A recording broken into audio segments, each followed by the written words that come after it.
आज की हमारी कहानी है दो बहादुर बहनें। एक गांव में रानी और इज़ा अपने अब्बू और सौतेली वालिदा के साथ रहती थी। रानी और इज़ा की सौतेली वालिदा उनके साथ बहुत बुरा सलूक करती थी। उनको मारती पीटती और घर के सारे काम इज़ा और रानी से करवाती। एक दिन इनकी सौतेली वालिदा ने उनके वालिद से कहा कि मैं इन दोनों से बहुत तंग हूँ, इन्हें कहीं छोड़ आओ वरना मैं तुम्हें छोड़कर चली जाऊंगी। रानी और इज़ा के वालिद मजबूर हो गए उनको घर से निकालने पर और उनको घर से निकालने का एक मंसूबा बनाया। लकड़ियां लेने के लिए जंगल में उनको भी साथ ले गए। घने जंगल में पहुंचकर रानी और इज़ा के वालिद ने अपनी चादर एक दरख्त पर लटका दी और कहा कि शाम को लकड़ियां सब जमा करके हम सब यहाँ पर इकट्ठे होंगे। और उनके वालिद घने जंगल में दोनों लड़कियों को अकेला छोड़कर घर वापस चला गया। लकड़ियां जमा करके रानी और इज़ा जब अपने वालिद की बताई हुई जगह पर वापस आई तो उन्होंने वहाँ अपने वालिद को ना पाया। वो दोनों इंतजार करने लगी यहाँ तक कि बहुत अंधेरा हो गया, लेकिन उनके वालिद वापस नहीं आए। वो दोनों समझ गई कि उनके वालिद उनको जंगल में छोड़कर चले गए हैं। वो दोनों बहुत बहादुर थी। रानी ने इज़ा से कहा, घबराओ नहीं, मैं दरख्त पर चढ़कर कोई ठिकाना ढूंढती हूँ। रानी ने दरख्त पर चढ़कर जब इधर उधर देखा तो उसे बहुत दूर एक रोशनी दिखाई दी। वो दोनों उस रोशनी की तरफ चलने लगी। जब वो वहाँ पहुँची तो वो एक बुढ़िया की झोंपड़ी थी। वो अंदर दाखिल हुई। बुढ़िया ने उन दोनों से कहा कि तुम दोनों ने यहाँ आकर अच्छा नहीं किया। मेरा बेटा आदमखोर है जो तुम दोनों को खा जाएगा। रानी और इज़ा दोनों परेशान हो गई। बुढ़िया ने कहा कि परेशान मत हो, मैं तुम दोनों को छुपा देती हूँ। आदमखोर जब घर आया तो उसने अपनी माँ से कहा कि मुझे इंसान की खुशबू आ रही है। उसकी माँ ने कहा, नहीं बेटा, यहाँ मेरे सिवा कोई इंसान नहीं। आदमखोर को अपनी माँ की बात पर यकीन नहीं आया और वो अपने घर में कुछ ढूंढने लगा। जैसे ही उसने संदूक खोला तो उसमें दो लड़कियाँ थी। आदमखोर ने एक गड्ढे में आग जलाई। रानी और इज़ा से कहा कि इसके गिर्द चक्कर लगाओ। रानी और इज़ा ने आदमखोर से बचने का एक मंसूबा बनाया। इज़ा ने रानी के कान में कुछ कहा। रानी और इज़ा ने आदमखोर से कहा, पहले तुम चक्कर लगाकर हमें दिखाओ, फिर हम दोनों चक्कर लगाएंगी। जैसे ही आदमखोर ने आग के गिर्द चक्कर लगाया, रानी और इज़ा ने आदमखोर को आग में धक्का दे दिया और वो मर गया। बुढ़िया को अपने बेटे की मौत पर बहुत अफसोस हुआ, लेकिन उसने रानी और इज़ा को घर से नहीं निकाला क्योंकि उसका बेटा एक आदमखोर था जो मासूम इंसानों को मारता था। कुछ साल गुजरने के बाद बुढ़िया का इंतकाल हो गया।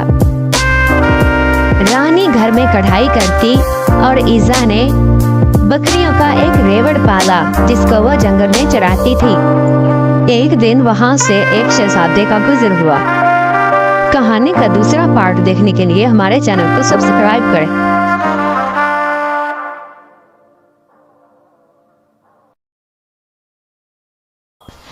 आज की हमारी कहानी है दो बहादुर बहनें। जैसा कि आपने पिछली वीडियो में देखा कि इन दोनों बहादुर बहनों ने कैसे आदमखोर का मुकाबला किया और उस झोंपड़ी में रहना शुरू कर दिया। एक दिन इनकी झोंपड़ी के करीब से एक शहजादे का गुजर हुआ जो शिकार की गर्ज से जंगल में आया था। शहजादे ने दो परिंदों का शिकार किया और अपने वजीर को दिए कि इनको पका कर लाओ। वजीर उस झोंपड़ी में गया जहां रानी, जो कि कढ़ाई का काम करती थी, अकेली थी और उसकी दूसरी बहन इज़ा जो बकरियां चराने गई थी। वजीर ने परिंदों को जब पकाया तो वो जल गया। रानी ने वजीर से कहा कि मैं तुम्हें पका कर देती हूँ। रानी ने वजीर को परिंदा पका कर दिया और शहजादे के पास ले गया। शहजादे को वो पका हुआ परिंदा बहुत पसंद आया। उसने कहा, तुम्हें ये किसने बना कर दिया है?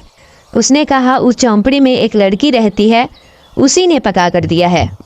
شہزادہ اس جھونپڑی میں گیا اور رانی کے پکائے ہوئے پرندے کی بہت تعریف کی اور اسے اپنے ساتھ محل میں آنے کی دعوت دی، لیکن رانی نے انکار کیا۔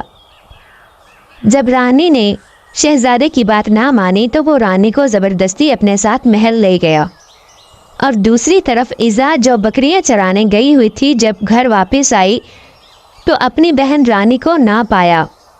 اس نے اپنی بہن کو تلاش کرنا شروع کیا۔ اس نے دیکھا کہ ایک راستے پر وہ موتی بکھرے ہوئے ہیں جن سے اس کی بہن کڑھائی اور سلائی کا کام کرتی تھی۔ ایزا راستے پر گرے ہوئے موتیوں کے پیچھے چلتی گئی جو اسے ایک بہت بڑے محل کے قریب لے گئی۔ ایزا محل کے قریب ایک جھونپڑی میں رہنے لگی تاکہ وہ اپنی بہن کی حفاظت کر سکے۔ ادھر رانی سے شہزادے نے شادی کر لی۔ کچھ عرصے کے بعد رانی کے ہاں ایک بیٹا پیدا ہوا، لیکن اس کی سوتنوں نے اس کے بیٹے کو ایک غریب عورت کو دے دیا اور شہزادے سے کہا کہ اس نے آگ کو پیدا کیا ہے، لہٰذا اسے یہاں سے نکال دو۔ لیکن شہزادہ رانی سے محبت کرتا تھا، اس لیے اس نے رانی کو محل سے نہیں نکالا۔ کچھ سال گزرنے کے بعد شہزادہ گھڑ سواری کے لیے محل سے باہر نکلا۔ اس نے دیکھا کہ ایک چھوٹا بچہ جو اپنے لکڑی کے گھوڑے کو گھاس کھلا رہا ہے، بالکل ایسے ہی جیسے شہزادہ اپنے گھوڑے کو گھاس کھلاتا اور پانی پلاتا تھا۔ شہزادے نے اس لڑکے سے کہا، تم کون ہو اور میری نقل کیوں کر رہے ہو؟ اور ہنستے ہوئے کہا کہ لکڑی کے گھوڑے بھی کیا گھاس کھاتے اور پانی پیتے ہیں؟